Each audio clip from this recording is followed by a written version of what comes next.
السلام علیکم ورحمۃ اللہ وبرکاتہ۔ الحمد للہ رب العالمین، الصلاۃ والسلام علی سید المرسلین وعلی آلہ واصحابہ اجمعین۔ رب اشرح لی صدری ویسر لی امری واحلل عقدۃ من لسانی یفقہوا قولی۔ ہر قسم کی تعریف اور شکر اللہ رب العزت کے لیے لائق اور زیبا ہے، جو ساری کائنات کا ایک و تنہا خالق، مالک، مربی اور منتظم ہے۔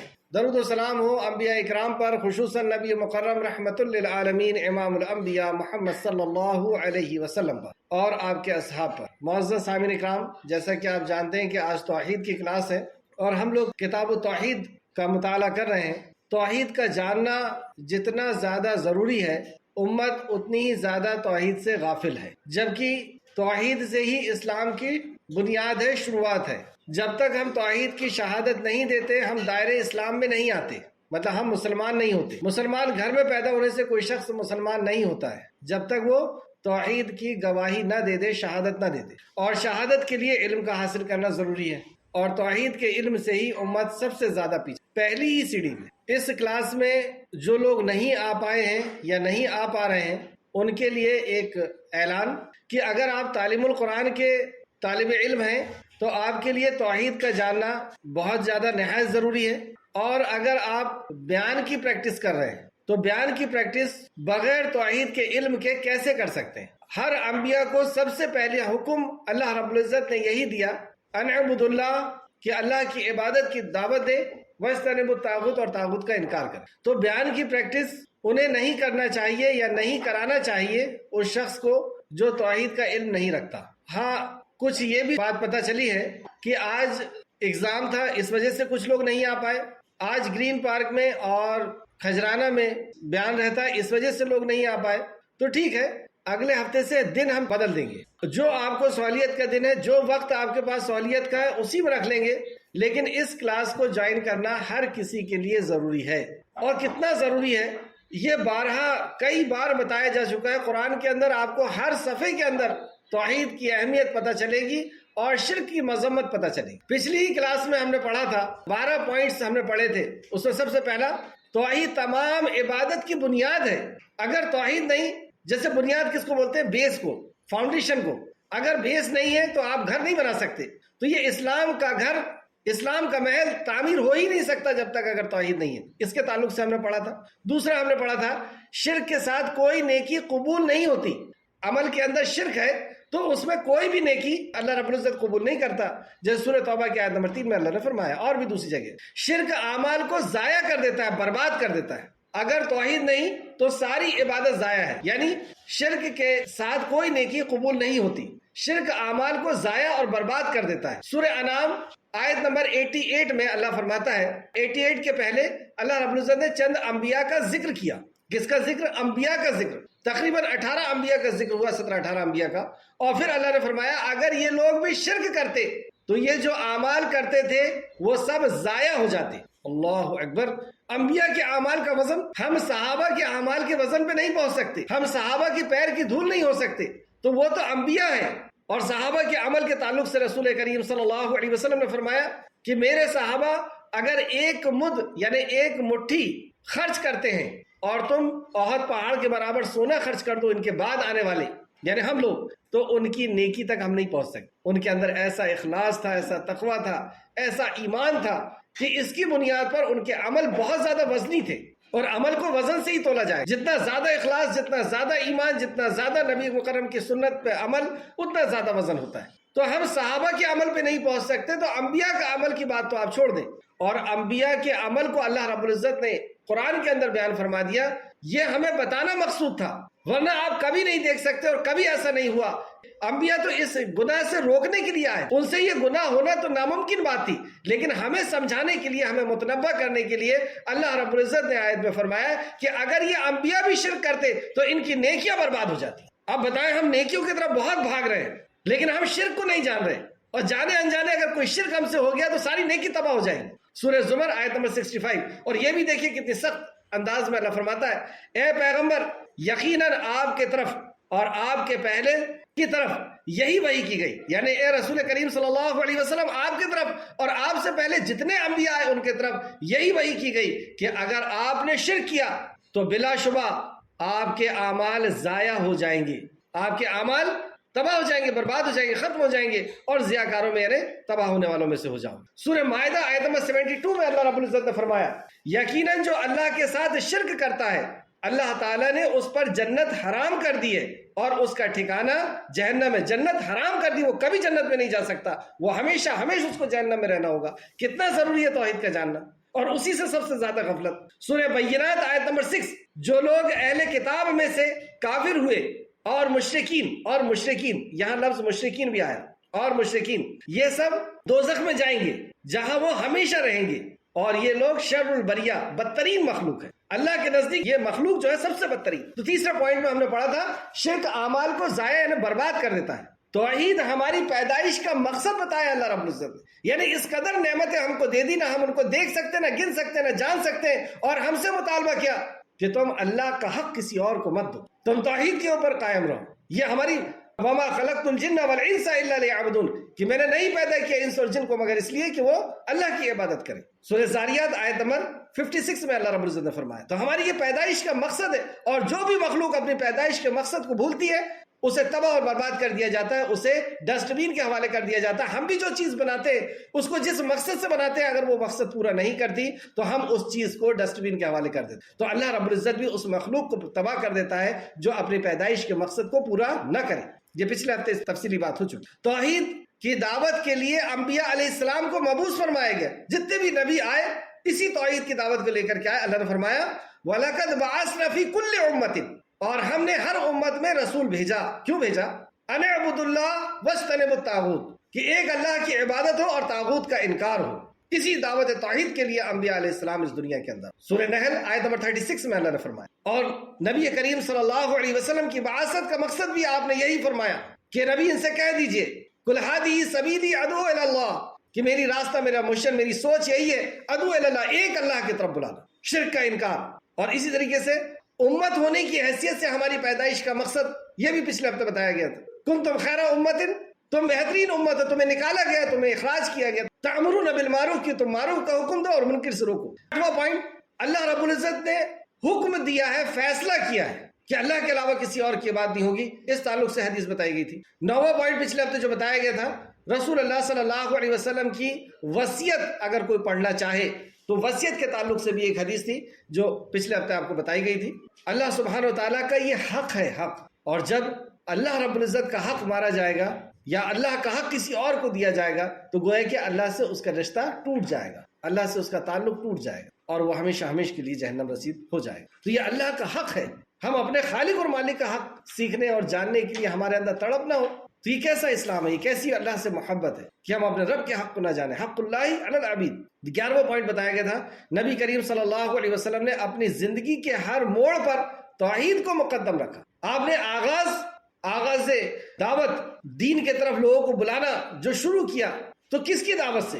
توحید کی دعوت سے۔ قولوا لا الہ الا اللہ تفلحوا، اور وعدہ کیا کہ اگر تم ایک اللہ کو مان لو گے تو کامیاب ہو جاؤ گے۔ اور اس طریقے سے زندگی کے ہر موڑ پہ آپ نے جب ہجرت کی، آپ جب فتح مکہ ہوا، جب جہاد کے لیے گئے، اور جب جو ہے بادشاہوں کو خط لکھا، اور جب اس دنیا سے رخصت ہو رہے تھے، ہر خاص دور پر نبی مکرم نے توحید کی ہی دعوت، توحید وصیت اور نصیحت فرمائی۔ 12واں پوائنٹ جو پچھلے ہفتے بتایا گیا تھا، جہنم میں داخلے کی 2 قسمیں ہیں، ایک ہے ناقص داخلہ اور ایک ہے کامل داخلہ۔ تو کامل داخلے کی 2 شکلیں ہیں، ایک تو وہ 70,000 لوگ بغیر حساب کتاب کے جنت میں چلے جائیں گے، اور ایک دوسرے ہوں گے جو توحید کے اوپر مضبوط ہوں گے، ذرہ برابر بھی ان کے اندر شرک نہیں، سوئی میں ناکا جیسا ہوتا ہے اتنا بھی ان کے اندر شرک نہیں، یعنی ایک بھی شرک نہیں کیا، ایک بھی دھاگا کسی بھی قسم کا، نہ کسی مخلوق کو یا فرشتے ہوں یا نیک لوگ ہوں، کسی کو بھی انہوں نے حاجت روا اور مشکل کشا نہیں سمجھا۔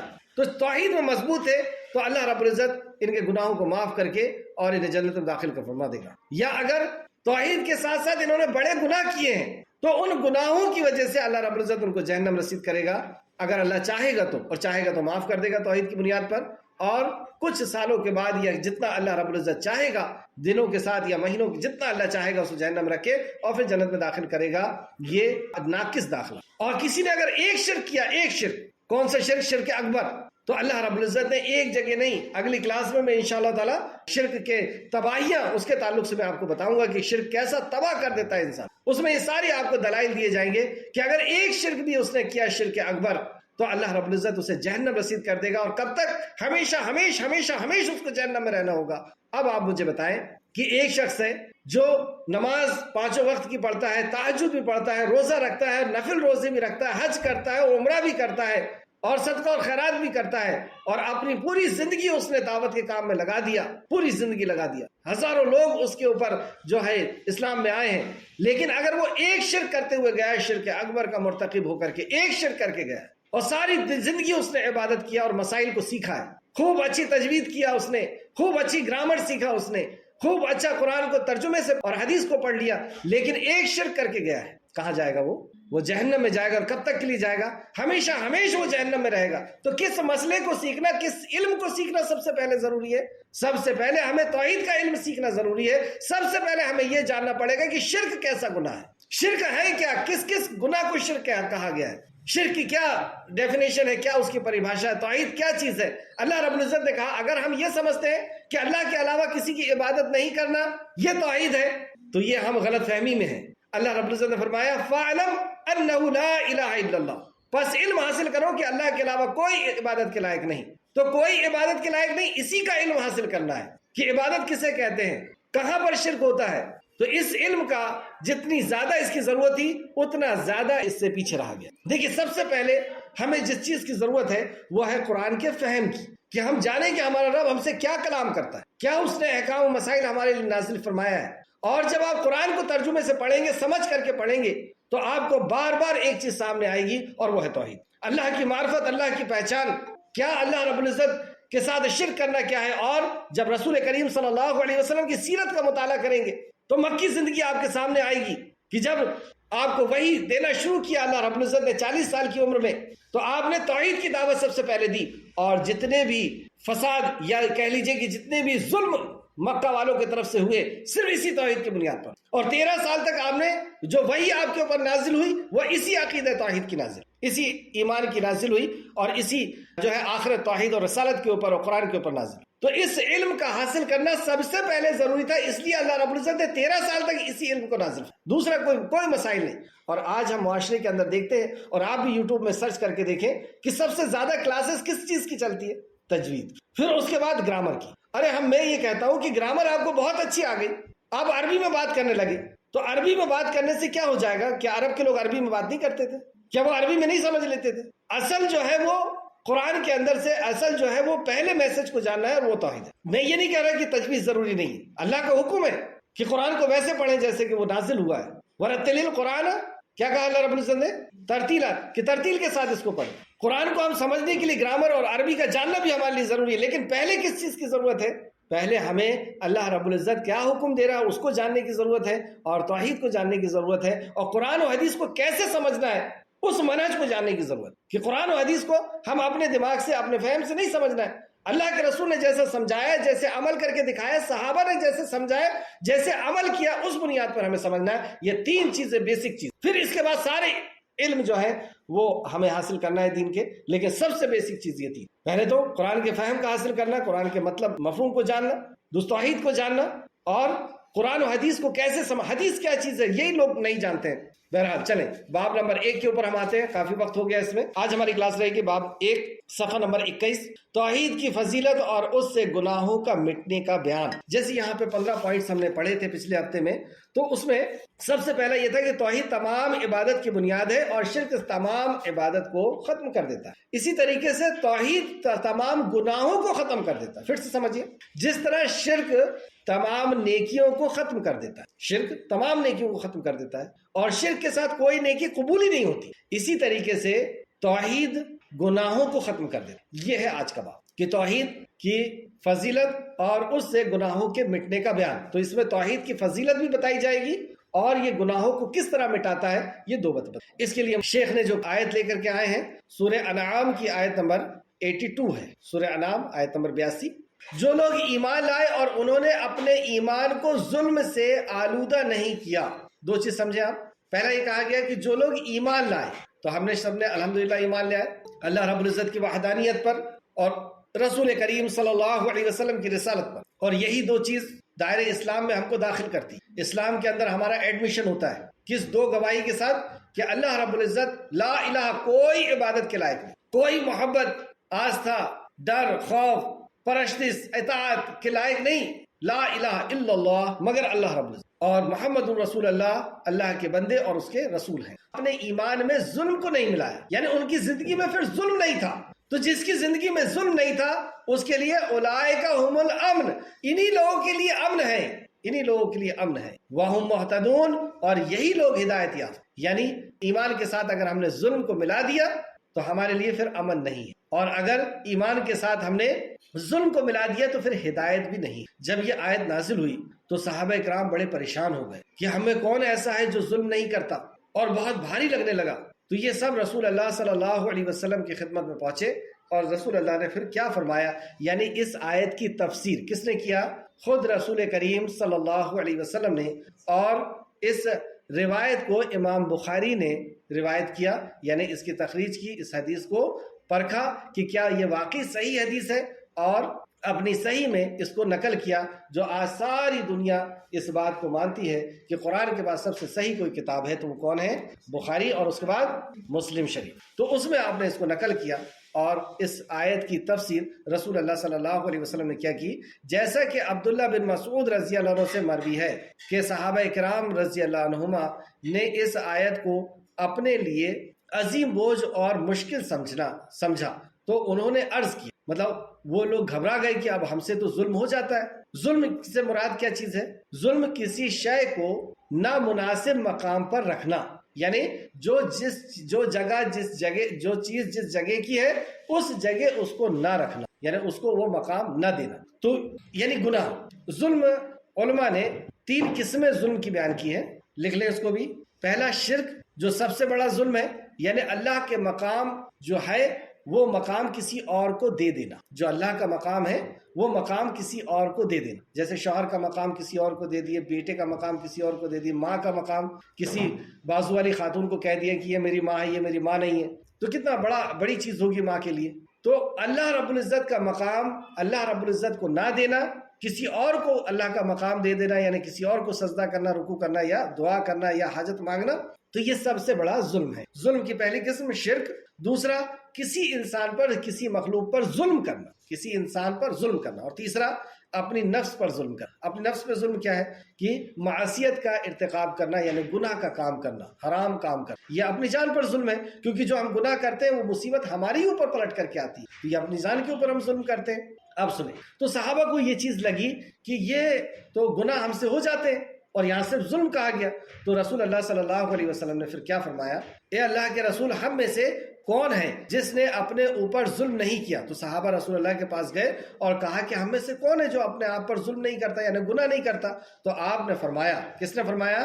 رسول اللہ صلی اللہ علیہ وسلم نے، اس کا وہ مطلب نہیں ہے جو تم سمجھتے ہو، بلکہ یہاں ظلم سے مراد شرک ہے۔ کس نے فرمایا؟ صلی اللہ علیہ وسلم نے فرمایا کہ یہاں ظلم سے مراد شرک ہے۔ کیا تم نے اللہ کے نیک بندے کا یہ قول نہیں سنا؟ ان الشرک لظلم عظیم، سورہ لقمان آیت نمبر 13، سورہ نمبر 31 آیت نمبر 13، بخاری شریف حدیث نمبر 4776۔ کیا پتہ چلا کہ یہاں پہ شرک سے مراد ظلم ہے۔ تو جو ایمان کے ساتھ شرک کو ملا لے گا، یعنی ایمان بھی ہے، نماز پڑھتا ہے، روزہ رکھتا ہے، حج کرتا ہے، زکوٰۃ دیتا ہے، سارے نیک کام کرتا ہے، لیکن اس کے ساتھ وہ شرک بھی کرتا ہے، تو اللہ رب العزت نے اس کو یہ فرما دیا کہ اس کے لیے امن نہیں ہے، امن نہیں، اس کے لیے ہدایت بھی نہیں ہے، ہدایت کا بھی دروازہ اس کے لیے بند ہے۔ آپ صلی اللہ علیہ وسلم نے یہاں شرک سے مراد ظلم، اور نیک بندے کون مراد ہے یہاں پہ؟ نیک بندے یہ ہیں حضرت لقمان، جو رسول نہیں تھے، نبی نہیں تھے، لیکن اللہ کے بہت خاص بندوں میں سے ان کا شمار تھا، اور اللہ رب العزت نے ان کے نام پر ایک سورت نازل فرمائی، سورہ لقمان، اور ان کی وصیتوں کو اپنے کلام کا حصہ بنا۔ چلیں اس تعلق سے ایک حدیث اور دیکھتے ہیں۔ عبادہ بن صامت رضی اللہ عنہ، یہ انصاری صحابی ہیں اور بدری صحابی، یعنی بدر میں آپ کو شرکت کا شرف حاصل ہے، یعنی یہ وہ صحابی ہیں جن کو دنیا میں جنت کی بشارت دی گئی۔ آپ سے روایت ہے، اور اس روایت کو صحیحین نے لایا ہے، یعنی بخاری اور مسلم۔ صحیحین، دو صحیح سے مراد بخاری اور مسلم، جہاں پہ بھی کتاب میں یہ لکھا ہوا ہے تو آپ فوراً سمجھ جائیں کہ یہاں بخاری اور مسلم دونوں مراد. تو صحیح نے بخاری اور مسلم نے اس روایت کو لے کر کہا ہے من شہادہ. رسول کریم صلی اللہ علیہ وسلم نے فرمایا فقال رسول اللہ صلی اللہ علیہ وسلم من شہادہ، جو شخص اس بات کی شہادت دے، گواہی دے. شہادت یعنی گواہی. اب مجھے آپ بتائیں کہ گواہی کون دیتا ہے اور کس کو دی جاتی ہے؟ عام طور پر ہم دیکھتے ہیں کہ گواہی جج کو دی جاتی ہے کسی کیس میں. اور گواہی کون دیتا ہے، شہادت کون دیتا ہے؟ جو چشمدید گواہ ہو، جس کے پاس علم ہو، علم آنکھ سے بھی ہو، کان سے بھی ہو، اور وہ سمجھ کی بنیاد پر اس نے دیکھا. پاگل کی گواہی قبول کی جاتی ہے کیا؟ نہیں کی. ایک سمجھدار شخص اور جس نے آنکھ سے دیکھا ہے، کان سے سنا ہے اور اس کیس کو سمجھا ہے، اس کرائم کو سمجھا ہے، پھر وہ شہادت دے گا. جیسے کل اندور میں مرڈر ہوا اور آج آپ کو کہا گیا کہ شہادت دینا ہے، گواہی دینا ہے. کس کو؟ جج کو. اور آپ شہادت دینے کے لیے پہنچ گئے اور آپ شہادت دے رہے ہیں جبکہ آپ کے پاس اس کا علم نہیں ہے. یعنی آپ نے مرڈر ہوتے ہوئے نہیں دیکھا، کہاں ہو رہا تھا، کس نے کیا، کس چیز سے کیا، آپ کو کچھ نہیں معلوم. اور لوگ کہہ رہے ہیں شہادت دو شہادت دو، تو آپ نے بھی شہادت دے دی کیونکہ شہادت دینے سے کچھ فائدہ تھا، گواہی دینے سے کچھ فائدہ تھا، تو آپ نے آیا اور گواہی دے دی. دینے کا حق تھا شہادت. بھائی بولے آپ لوگ کیا چاہ رہے ہیں؟ تو ایسی شہادت اگر آپ دے رہے ہیں، اس کا کیا مطلب ہوا؟ اور یہاں پہ شہادت ہم کس کو دے رہے ہیں؟ من شہادہ. یہاں شہادت کس کو دے رہے ہیں؟ اللہ رب العزت کو شہادت دے رہے ہیں. اور اس کا ہم علم حاصل نہ کریں. اس لیے سورہ محمد میں اللہ رب العزت نے آرڈر دیا، حکم دیا، فَعْلَمْ أَنَّهُ لَا إِلَهَ إِلَّا. بس تم علم حاصل کرو، اللہ کے سوا کوئی عبادت نہیں. رسول اللہ صلی اللہ علیہ وسلم کے اوپر اسی علم کا ایکسپلینیشن کہہ لیجئے یا تفسیر کہہ لیجئے 13 سال تک مکہ میں آئی اور پھر مدینہ میں بھی آئی ہے 10 سال. کوئی احکام اور کوئی مسائل نہیں. تو توحید کا علم، لا الہ کہ کوئی عبادت کے لائق نہیں، یعنی اس بات اور نفی، پہلے سارے باطل معبود کی نفی، اور لا الہ الا اللہ یعنی اللہ کی عبادت کا اقرار. تو اس باتن اور نفی، اس بات کرنا، اقرار کرنا، اور نفی انکار کرنا باطل معبود کا، اور یہ گواہی دینا ہے.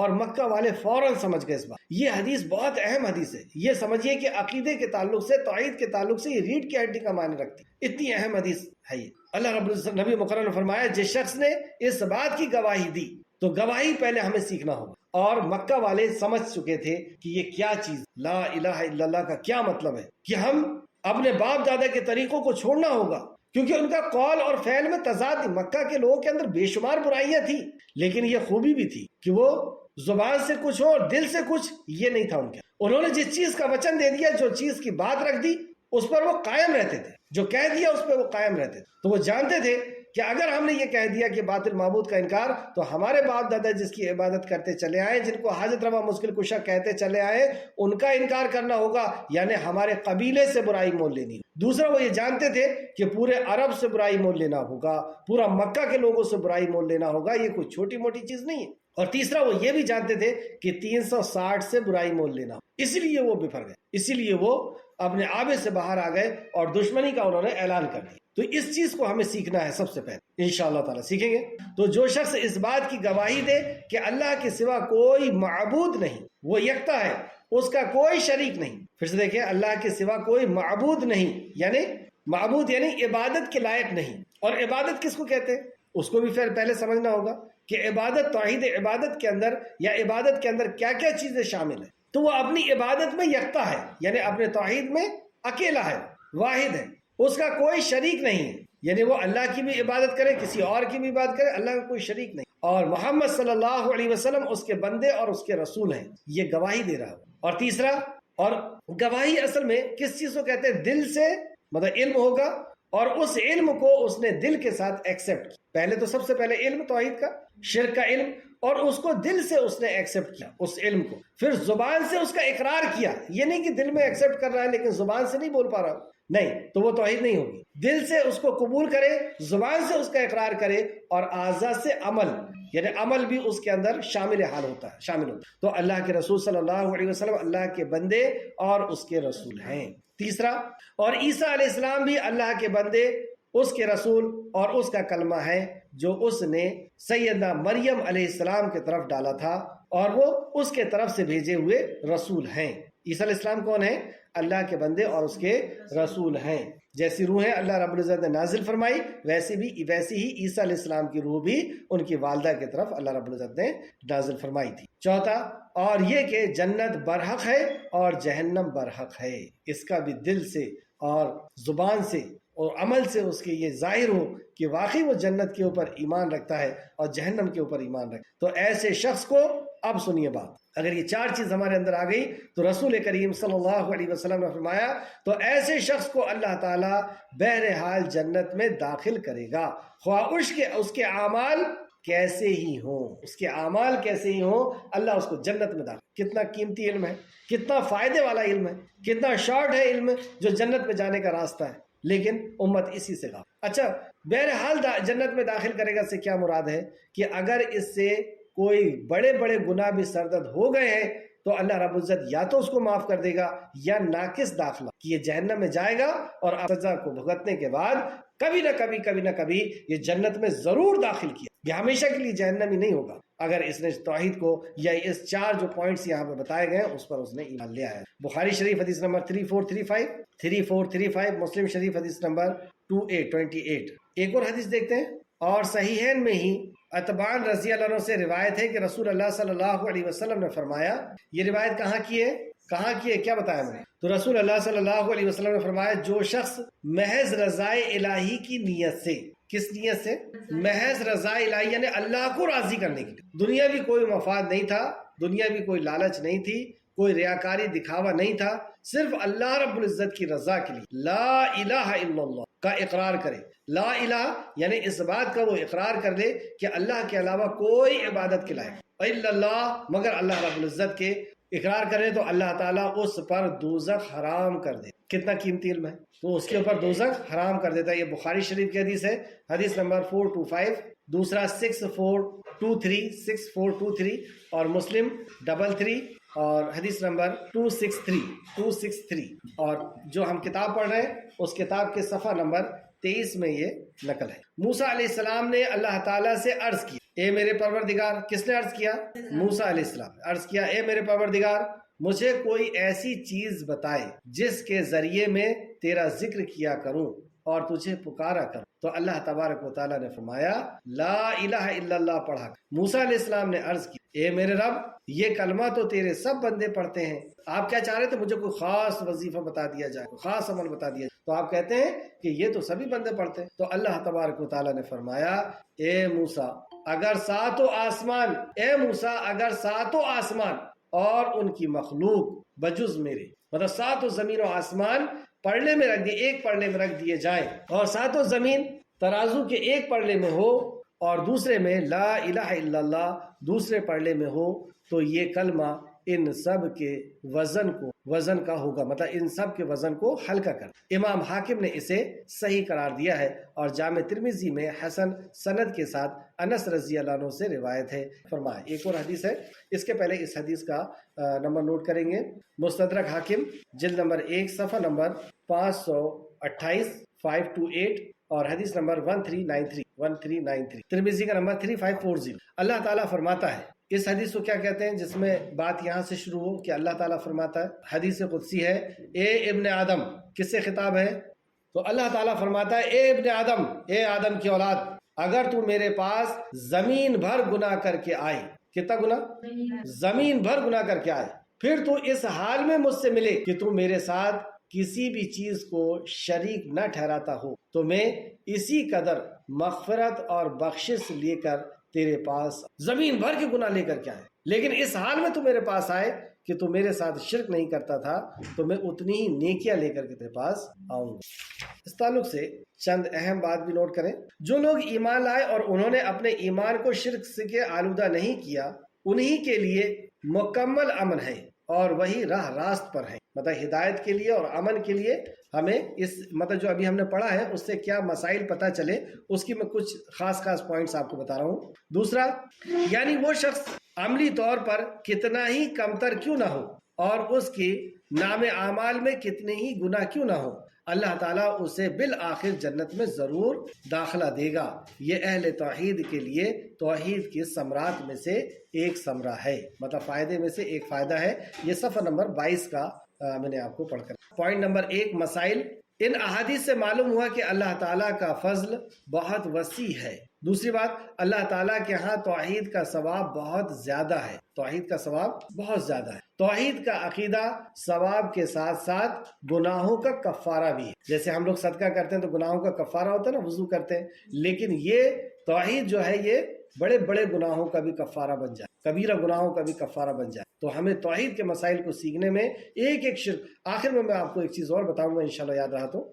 ظلم کسے کہا گیا ہے؟ سورہ انعام کی آیت نمبر 82 میں رسول اللہ صلی اللہ علیہ وسلم نے اس کی تفسیر فرمائی، اور امام بخاری اور مسلم نے اس حدیث کو لے کر کے آئے کہ رسول اللہ نے فرمایا کہ یہاں ظلم سے مراد کیا ہے؟ شرک ہے. ظلم کی کتنی قسمیں ہوتی ہیں؟ 3 قسمیں. پہلا، سب سے بڑا ظلم اللہ رب العزت کے ساتھ کسی کو شریک کرنا. دوسرا، کسی انسان کے اوپر ظلم کرنا، کسی کے اوپر ظلم کرنا. اور تیسرا، اپنے جان کے اوپر ظلم کرنا. حدیث عبادت میں جو 5 چیزیں بتائی گئی ہے، غور کیا جائے کہ ان میں سر فہرست شرک کا ذکر کیا گیا. مطلب جو بھی گناہ جب بھی بتاتا ہے اللہ رب العزت کبیرہ گناہ، کہیں پر بھی آپ دیکھ رہے ہیں جب کبیرہ گناہ کی لسٹ آتی ہے تو سب سے پہلے اس میں شرک کا ذکر. دیکھیں یہ مسائل تو خیر آپ لوگ پڑھ سکتے ہیں.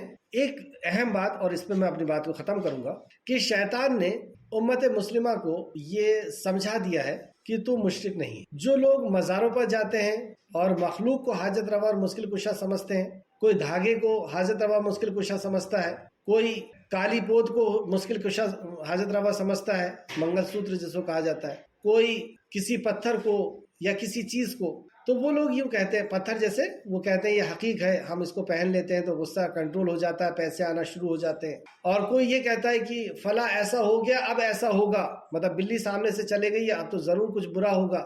یعنی وہ جانور آپ کی زندگی میں اچھا اور برا کرنے کی طاقت رکھتا ہے. نعوذ باللہ. اچھا اور برا کس کے طرف سے ہوتا ہے؟ اللہ رب العزت کی طرف سے ہوتا ہے. تو اس طریقے سے فال نکالنا اور دھاگا پہن لینا یا اس طریقے کی اور بھی جو چیزیں ہیں، تو شیطان نے ان لوگوں کے ذہن کے اندر کیا بات ڈالا ہے؟ یہ شرک نہیں ہے. شرک تو کسی مورتی کی پوجا ہے، اس کو شرک کر دیا. یہ تو وہ بالکل مطمئن ہو گئے کہ نہیں ہم سے شرک نہیں. کچھ لوگ ایسے ہیں جو مزار پہ نہیں جاتے، جو دھاگے نہیں پہنتے، جو کالی موتی وغیرہ نہیں پہنتے، کسی کو بھی مطلب وہ کسی مخلوق کو نہیں سمجھتے، تو وہ یہ سمجھتے ہیں کہ ہم ہی توحید پر اور ہم ہی وہ جماعت ہے جو توحید والی ہے، باقی سب مشرک، اور سب کو فتویٰ دینا وہ شروع کر. یہ کون لوگ ہیں؟ یہ ہم لوگ ہیں، ہے نہیں؟ کیا ہم شرک کو جانتے ہیں؟ توحید کو جانتے ہیں؟ توحید کو کیسے جانا جائے گا؟ چلے کون بتا سکتا ہے توحید کو جاننے کے لیے کیا چیزیں کی ضرورت پڑے گی؟ توحید کو جاننے کے لیے توحید ربوبیت کو جاننا ہوگا کہ رب اللہ ہے، یعنی اللہ کے علاوہ کسی نے کوئی چیز پیدا نہیں کی، کوئی حفاظت نہیں کرتا اور کوئی کسی کی ضرورت کو پوری نہیں کرتا. اگر ہم نے اس میں کسی کو شریک کر لیا کہ نہیں فلاں چیز فلاں نے بنائی ہے، یا فلاں بھی حفاظت کرتا ہے، یا فلاں بھی ضرورت پوری کرتا ہے، یا کوئی مالک نہیں ہے، یا کوئی مدبر نہیں ہے، پلان کرنے والا نہیں ہے، اور پلان کرنے والا اگر ہم کسی اور کو سمجھ رہے ہیں کہ ہماری زندگی کے اوپر جو پلان ہوتا ہے وہ فلاں کی طرف سے ہوتا ہے، تو یہ ہم نے توحید ربوبیت میں شرک کیا. یہ شرک مشرکین مکہ بھی نہیں کرتے. پھر دوسرا توحید عبادت. عبادت کے اندر 2 اقسام ہیں. پہلی قسم اس کی پرستش. تو پرستش بھی صرف اور صرف اللہ رب العزت کی ہوگی. اور پرستش میں کیا کیا چیز آئے گی؟ سجدہ کرنا، دعا کرنا، حاجت مانگنا، قربانی دینا، قیام کرنا، طواف کرنا، یہ سب عبادت ہے. اور عبادت میں کون سی قسم ہے؟ یہ پرستش. اور دوسری اطاعت. تو اس میں بھی اگر ہم نے کسی کو حلال اور حرام کا حق کسی اور کو دے دیا، جو عیسائیوں نے دیے تھے کہ ان کے جو فادر اور ان کے جو بڑے تھے وہ جس کو حلال کہہ دیتے تھے وہ حرام ان کے لیے حلال ہو جاتا تھا، وہ حرام کہہ دیتے حرام ہو جاتا. تو اللہ نے آیت نازل فرمائی اتخذوا احبارهم ورهبانهم اربابا من دون اللہ، کہ تم نے اپنے عالم اور درویشوں کو الہ بنا لیے تھے. حلال اور حرام کا حق تو اللہ رب العزت کا، وہ بتائے گا کہ ہمارے لیے کیا حلال ہے کیا حرام. اور تیسرا اسماء الحسنی. اب آپ بتائیں کہ کیا ہم اسماء الحسنی کو جانتے ہیں؟ اسماء الحسنی کو جاننا تو بہت دور کی بات ہے. اسماء الحسنی کے اصول کو جانتے ہیں. انشاءاللہ تعالی میں اس کلاس میں آج بہت کم لوگ ہیں، اسماء الحسنی کے اصول پہلے آپ لوگوں کو لکھاؤں گا انشاءاللہ. پھر اسماء الحسنی کو ہم لوگ پڑھیں گے کہ اسماء الحسنی کیا ہے، اور ایک بھی اسماء میں، ایک بھی اللہ رب العزت کے نام میں، اللہ کی صفات میں اگر ہم نے کسی کو شامل کر لیا تو یہ شرک ہو. کتنا ضروری ہے جاننا. اور سب سے بڑا علم ناصر الدین البانی رحمۃ اللہ علیہ جو محدث ہیں اور جس سے اللہ رب العزت نے بہت بڑا کام لیا، تقریباً 150 کتابوں کے مصنف ہیں اور تخریج کیا انہوں نے ساری احادیث کی کتابوں کی، الحمدللہ اکثر و بیشتر کتابوں کی انہوں نے تخریج. وہ فرماتے ہیں کہ سب سے اہم علم اسماء الحسنی کا ہے اور مسلمان سب سے زیادہ اسی سے غافل. سب سے اہم علم اور سب سے زیادہ اللہ کا جاننا. آپ بتائیں خود بھی اگر ہم سوچیں تو اللہ کو جاننے سے زیادہ ضروری ہمارے لیے اور کیا ہو سکتا ہے؟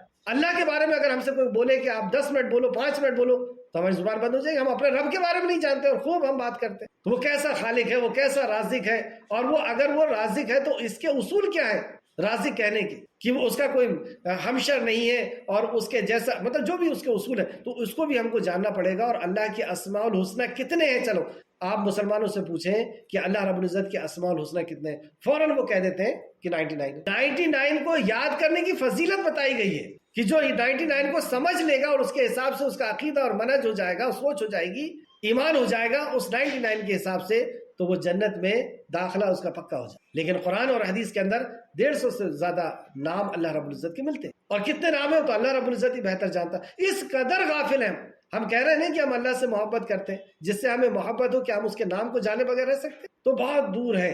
اور دیکھیں آپ یہی کلاس سب سے زیادہ ضروری، اور میں دیکھ رہا ہوں کہ 30 لوگوں کے آس پاس اس کلاس کے. تو جو لوگ بیان کرنے کی پریکٹس کر رہے ہیں اگر وہ اس کلاس میں نہیں آتے ہیں تو میں ان کو مناسب نہیں سمجھوں گا کہ وہ بیان کی پریکٹس کریں، کیونکہ جب وہ بیان کریں گے تو اس کی اہمیت کو نہیں سمجھیں گے اور دوسری چیزوں کا بیان کرنا وہ شروع کریں گے، اور ساری جو اصول ہے یا جو حق ہے بیان کا وہ ادا نہیں ہو. درخواست کرتا ہوں کہ اس کلاس کو مس نہ کریں، اس کے آڈیو کو بھی اچھی طرح رکھیں، لکھیں، اور اس کے نوٹس آپ لوگ ضرور لے لیں. مطلب آپ یا تو پرنٹ نکال لیں یا یہاں سے بلوا لیں، کیسے بھی کر کے اس کتاب کے نوٹس، کیونکہ اس میں حدیثیں لکھی ہوئی ہیں، نمبر لکھے ہوئے ہیں، اور بھی اس کے اندر بہت مفید باتیں لکھی ہوئی ہیں جو بیان میں نہیں کر پاتا ہوں، تو وہ بھی آپ کے پاس آ جائے گی. آخر میں اللہ رب العزت سے دعا ہے کہ اے خالق مالک، یہ عظیم عبادت اور سب سے بڑی عبادت کہ ہم تیرے کو جانیں، اے اللہ اس کا علم ہمیں عطا فرما. آمین یا رب العالمین. اور شرک جیسی قباحت و برائی سے اور گھنونے جرم سے اے اللہ ہم سب کو اس کا علم عطا فرما کہ ہم اس سے بچ سکیں اور بچنے کی تو توفیق عطا فرما. اے اللہ اس عظیم عبادت کہ ہم تیرا حق صرف تجھے دے، اس علم کو سیکھنے کی توفیق دے اور اس پہ عمل کرنے کی جب تک یہ خالق مالک ہمیں زندہ رکھ، توحید کے ساتھ ہمیں زندہ رکھ، اور ہمارا خاتمہ بالخیر فرما اور نیکوکاروں کے ساتھ ہم شمار فرما. آمین یا رب العالمین. السلام علیکم ورحمۃ اللہ وبرکاتہ.